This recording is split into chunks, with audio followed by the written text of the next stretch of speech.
Bismillahirrahmanirrahim. Assalamualaikum warahmatullahi wabarakatuh. Perkenalkan, nama saya Suci Diana Lestari. Saya dari kelas BKA dengan jurusan Psikologi Pendidikan dan Bimbingan, Program Studi Bimbingan dan Konseling, Fakultas Ilmu Pendidikan, Universitas Negeri Makassar.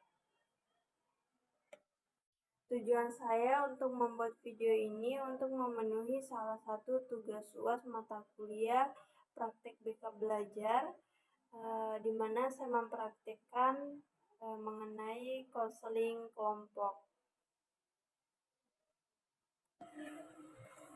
Bismillahirrahmanirrahim. Assalamualaikum warahmatullahi wabarakatuh. Waalaikumsalam warahmatullahi wabarakatuh. Baik, sebelum itu Ibu ingin mengucapkan terima kasih kepada adik-adik semua telah disempatkan waktunya untuk hadir pada sesi konseling kelompok pada hari ini. Bagaimana kabarnya adik-adik pada hari ini? Alhamdulillah baik, Bu. Baik ya. Sebelum kita masuk pada kegiatan, mungkin ada baiknya kalau kita berdoa dulu sebelum masuk pada kegiatan kita pada hari ini. Siapa yang ingin memimpin? Saya. Ada. Sebelum kita masuk ke sesi konseling kali ini, kita berdoa dulu. Doa dimulai. Doa selesai. Baik, apakah adik-adik semua sudah tahu Ibu siapa? Tidak, Bu. Belum pernah ketemu sebelumnya. Baik, mungkin Ibu akan memperkenalkan diri dulu. Jadi, perkenalkan nama Ibu Suci Diana Lestari, biasa dipanggil Ibu Suci atau Kak Suci. Mungkin ada baiknya juga kalau Ibu mengetahui kalian siapa. Ya, bisa, Bu. Perkenalkan diri dulu. Saya ya. dulu. Baik, perkenalkan, nama saya Nurul Hamidat, bisa dipanggil Nurul. Kalau saya biasa dipanggil Fitra. Nurul dengan Fitra ya. Iya, Bu. Apakah sebelumnya kalian sudah pernah mengikuti konseling kelompok? Tidak, Ibu. Saya juga belum pernah. Ini baru pertama, Bu.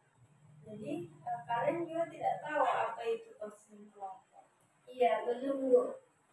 Jadi sedikit Ibu jelaskan mengenai apa sih itu konseling kelompok. Nah, konseling kelompok adalah suatu proses antara pribadi yang dinamis dan terfokus pada pemikiran dan tingkah laku yang disadari serta dibina dalam suatu kelompok. Nah, definisi ini menggambarkan bahwa konseling kelompok itu melibatkan penggunaan kelompok sebagai sarana untuk meningkatkan pemahaman diri, memperbaiki perilaku, dan penyelesaian masalah yang dihadapi. Nah, konseling kelompok dilakukan oleh seorang konselor yang memberi bantuan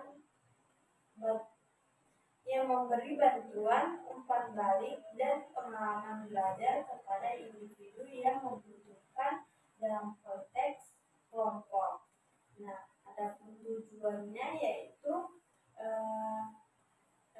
konseling kelompok adalah preventif dan perbaikan perilaku dari anggota kelompok serta memberikan manfaat bagi guru BK atau konselor dalam layanan bimbingan konseling di sekolah. Dalam konseling kelompok, anggota kelompok saling mendukung, mempercayai, mengerti, menerima, dan memberikan dukungan satu sama lain dalam rangka mencapai tujuan perbaikan perilaku. Apakah kalian semua sudah paham? Paham, Bu. Baik. soalnya di dalam konseling juga itu ada asas-asasnya. Apakah kalian sudah tahu asas-asas dalam bimbingan konseling? Kalau saya belum, Bu. Kalau kita Belum. sedikit Ibu jelaskan lagi mengenai asas-asas dalam bimbingan konseling itu terbagi atas 3. Yang pertama itu ada asas kerahasiaan, kedua ada asas kesukarelaan, dan yang ketiga ada asas keterbukaan. Jadi asas kerahasiaan adalah menekankan pentingnya menjaga kerahasiaan informasi yang diperoleh dari konseling selama sesi konseling. Jadi di sini Ibu sebagai konselor itu tidak memiliki hak untuk membicarakan informasi yang Ibu dapatkan di dalam konseling ini kepada pihak-pihak lain di luar sana. Nah, yang kedua ada asas keterbukaan. Jadi asas keterbukaan ini adalah menekankan pentingnya konseling untuk bersikap terbuka dan jujur dalam berbagi informasi dengan konselornya. Jadi adik-adik semua diharapkan untuk jujur, terbuka dalam menyampaikan permasalahannya kepada Ibu. Nah, yang terakhir ada asas kesukarelaan.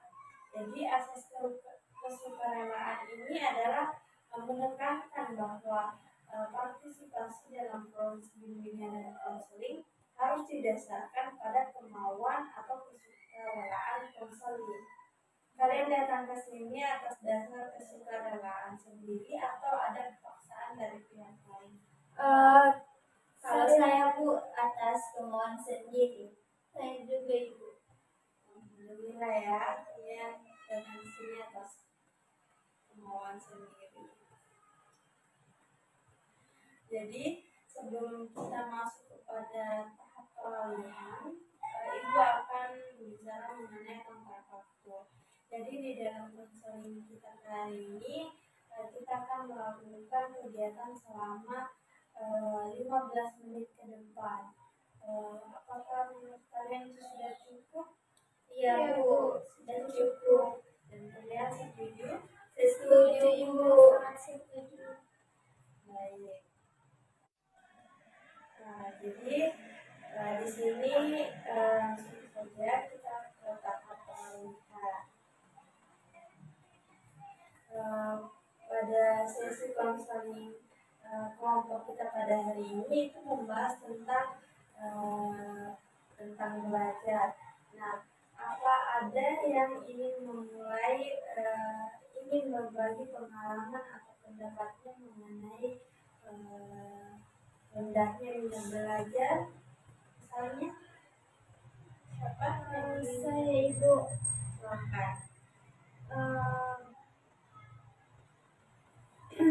Begini, Bu, saya merasa pelajaran saya terlalu sulit dan membesarkan Ibu, dan kadang saya tidak mengerti apa yang diajarkan, dan itu membuat saya malas belajar.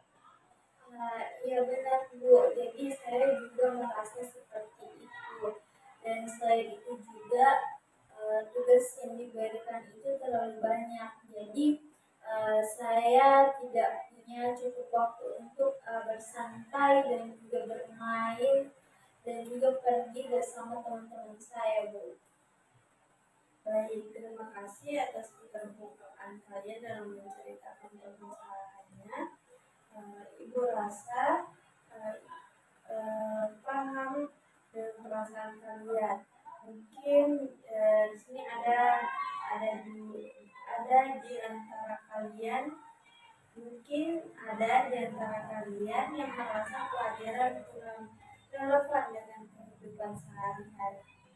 Betul, Ibu, saya sering merasa materi yang diajarkan tidak berguna dan sulit untuk diterapkan di kehidupan nyata, Ibu. Itu hal yang menarik. Jadi kalian merasa sulit dan kurang relevan. Terus bagaimana jika kita mencoba untuk menemukan cara agar materi pembelajaran menjadi lebih menarik dan bermanfaat?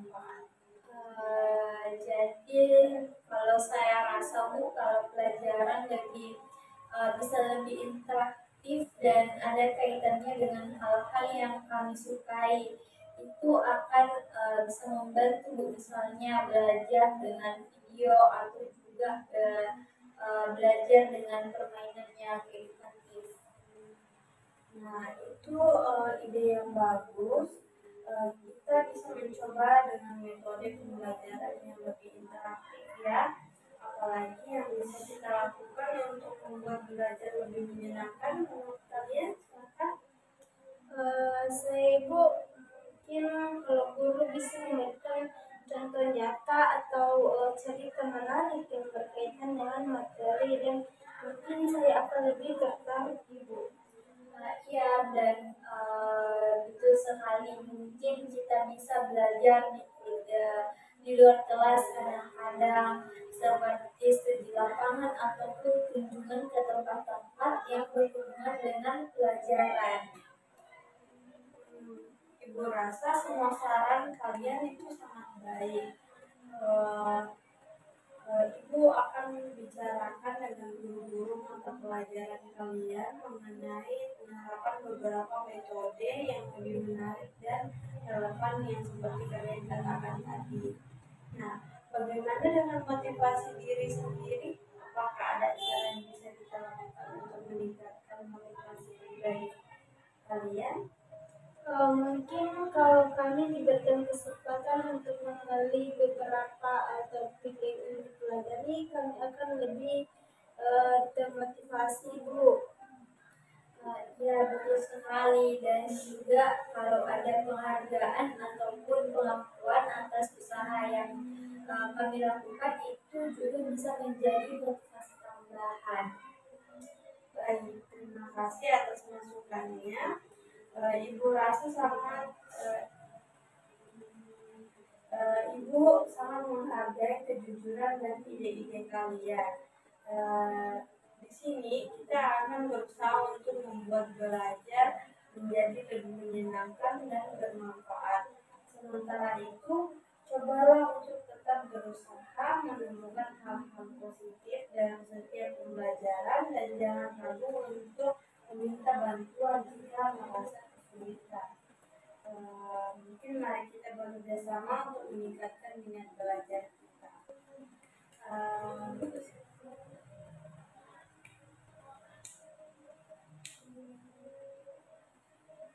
Baik, sebelum itu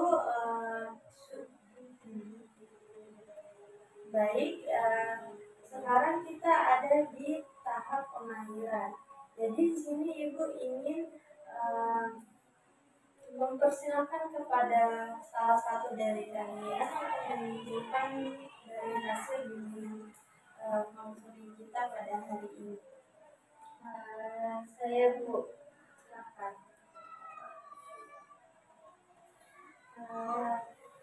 Jadi dari hasil konseling kita hari ini, kesimpulannya yaitu mencoba metode pembelajaran yang lebih interaktif dan juga bisa mencoba untuk menerapkan beberapa metode yang lebih menarik dan juga relevan. Dan terima kasih. Terus bagaimana perasaan kalian setelah mengikuti bimbingan? Bagaimana perasaan kalian setelah mengikuti konseling kelompok pada hari ini? Saya merasa lebih terbantu dan juga merasa lebih baik setelah mengikuti konseling kelompok hari ini. Kalau kita Ibu, saya merasa terbantu Ibu dalam sesi konseling hari ini. Terima kasih ya. Jadi sebelum Ibu menutup pertemuan kita pada hari ini, Ibu akan mengingatkan kembali mengenai tindak lanjut. Jadi tindak lanjut yang kita lakukan itu dilakukan pada minggu depan, pada hari Selasa di jam istirahat. Kalian bisa Ibu. Nah, tadi ini untuk kita ketahui bagaimana hasil dari bimbingan kita pada hari ini.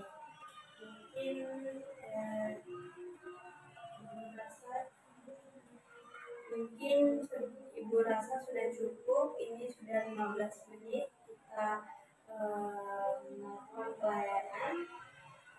Mungkin sebelum menutup, saya silakan di antara kalian untuk memimpin doa. Saya, Bu.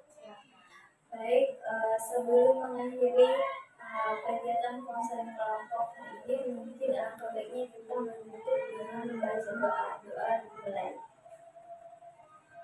Selesai. Baik, Ibu tutup layanan.